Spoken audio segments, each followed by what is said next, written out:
Hello YouTube. Welcome from my stoep.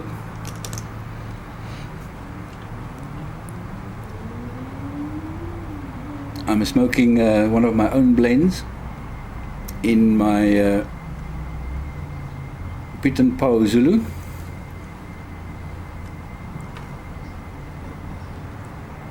And relaxing with on a very hot day with a crispy light white wine.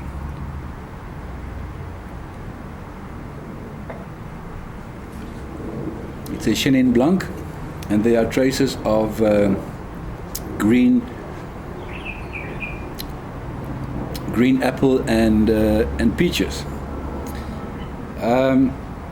Today's video will be about someone who requested, and I'll put the shout out in a note on my annotations.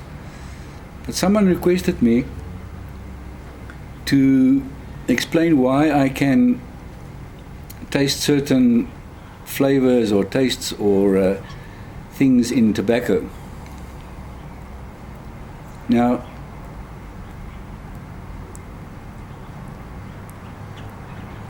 I was thinking about that this afternoon when I tasted this white wine, and thinking back on my visit to Scotland and the Scottish or the Scotch Whisky Museum, and that was actually one of the best experiences I had in terms of tasting whiskey and making notes of what you smell and taste. Because what they did is they had samples of different things, similar. For example, they had a sample of cinnamon and a sample of chocolates and a sample of almonds and all the kinds of possible things. So you could smell and remind your senses of what this smells about, and then smell the whiskey, and then you could make up your mind on what you are smelling.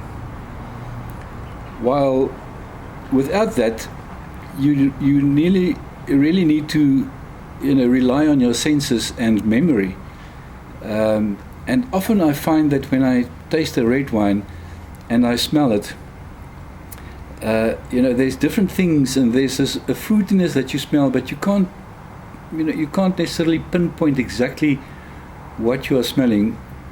If I had a sample of a blackberry or a raspberry or a strawberry or something, I would have been able to say, oh yeah, it reminds me of that. So there's a kind of a difficulty in exactly determining what you smell. But then again, it's also not too difficult, because obviously you do know how these things smell and taste. So what I'm going to do today is just to give a broad overview in terms of my senses of what I smell and taste in certain tobaccos. And I'm no specialist like the blenders who can exactly determine what he's smelling and how much he needs to add or not add in terms of certain tobaccos. So I'm not nearly there. But just as a normal smoker, this is the things that I do pick up when I smell and taste tobacco which I smoke. So the first one is Latakia. So Latakia is a tobacco that was kind of found, as I remember or recall, in Syrian houses where they were in an attic, and due to the food processing from wooden fires in the house, those tobacco leaves, kind of forgotten leaves, got infused with these smokiness. And when they were found, they were then obviously from there on produced in such a manner. So it's heavily induced or induced by a smokiness. So Latakia is very smoky. Something earthy you might find also in there, but smokiness is the main feature of your Latakia. Since then, there's two sub brands of Latakia. The one is a Cyprian and the other one is a Syrian. Syrian Latakia is the more stronger one, and Cyprian one is the one that's more mellow and sweety, and maybe you'll get even some leathery. Now, leathery is when you have a leather product, especially when it's old, you get that old office, old library type of leathery smell into that. The next one is Perique.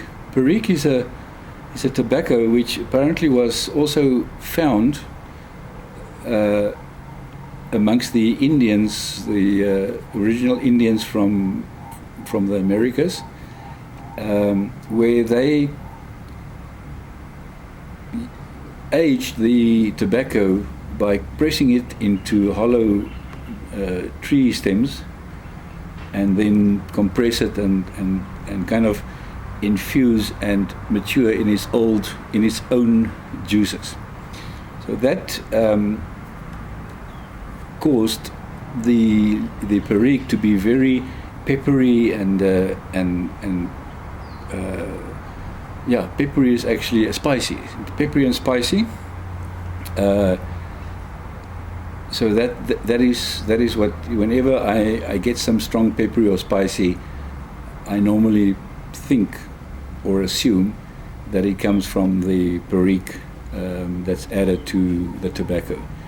Now, Perique is used in many English blends, with other words, together with Latakia, but it's also, vapors are very popular, with other words, Virginia and Perique. I personally don't like vapors that much. It's kind of something missing for me there, but so that's the Perique. And then Burley. Burley is a American tobacco with very little sugar content. It's got a nutty character, and it's also used as a blending tobacco. For example, Pirate Cake is Latakia, Virginia, and Burley. So you can clearly taste the nutty character in Pirate Cake. So then there's Virginia. Virginia is probably the most common and best known tobacco, found in every tobacco growing area in the world.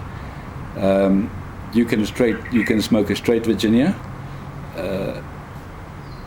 or it's kind of used as the base for blending with Latakia and Burley and Perique and Cavendish and what else.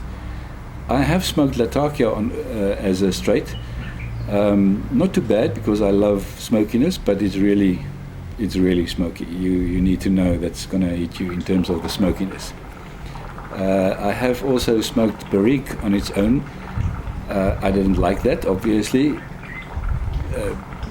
because I think Perique is specifically more in terms of blending. Burley I haven't smoked straight, but I understand and hear that it's also not too nice to smoke on its own. So also very much a blending tobacco. Virginia, as I said, you can go straight Virginia, or just in terms of having it in a blend. Now, with Virginia, there are many different varieties or ways of preparing the Virginia. There's yellow Virginia and lemon and red, and they get stoved and not stoved, and all kinds of things. So you can search for that. I'm not too familiar with all those different varieties and or ways of casing and preparing Virginia, but I know they all got a distinct flavor in terms of adding to the tobacco. Maybe I must do some research on Virginia itself and get myself more knowledgeable in terms of that one. Then the next one is Cavendish. Cavendish is not really a type of tobacco or a variety. It's more a way of preparing tobacco, or a method, and it comes from Sir Thomas Cavendish, who did this apparently way back. He immersed tobacco into a sugary compound, and then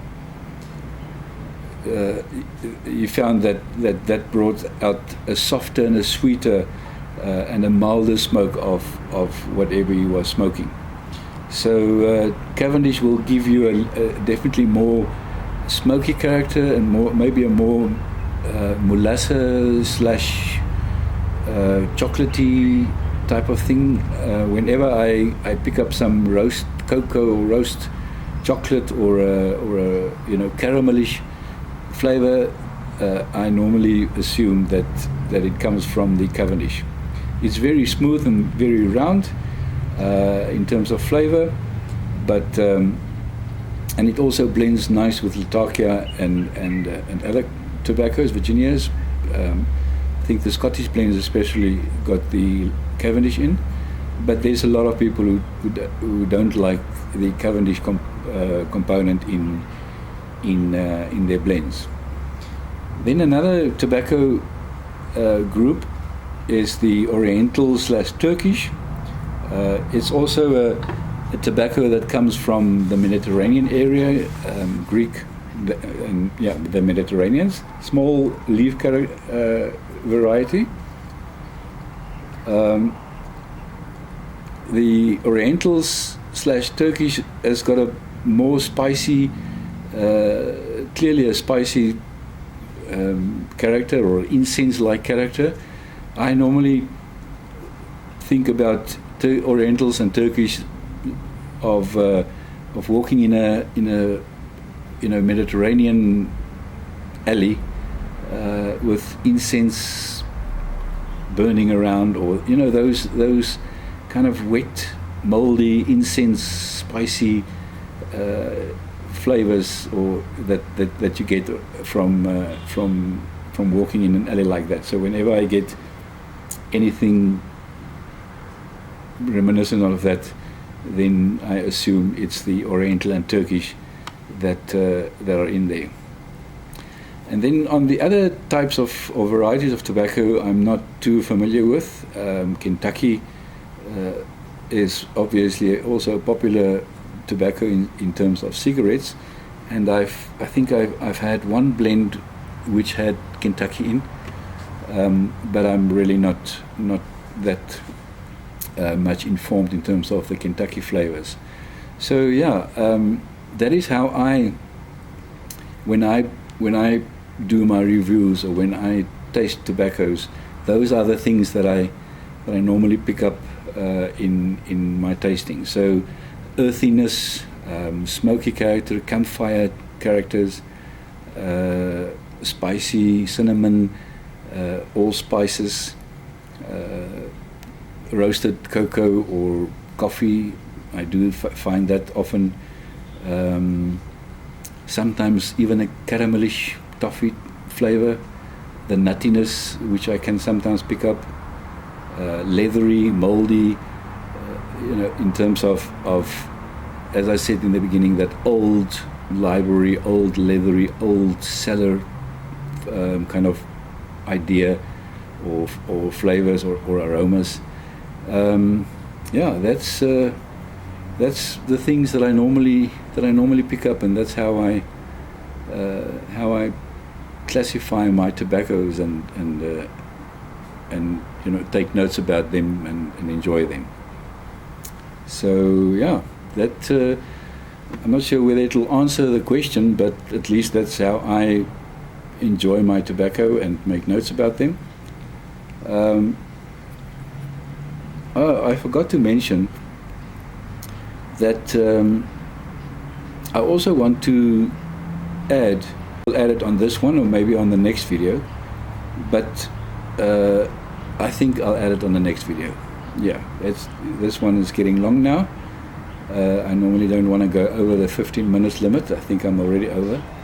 But I'm going to, on my next video, I'm going to add some clips I made of the birds in my garden, especially because someone asked me about the birds and the sounds that they heard from my videos. But as I said, I'll give you that on my next video. So on this Sunday afternoon, while relaxing with my pipe and a nice crispy wine on a hot South African summer's day,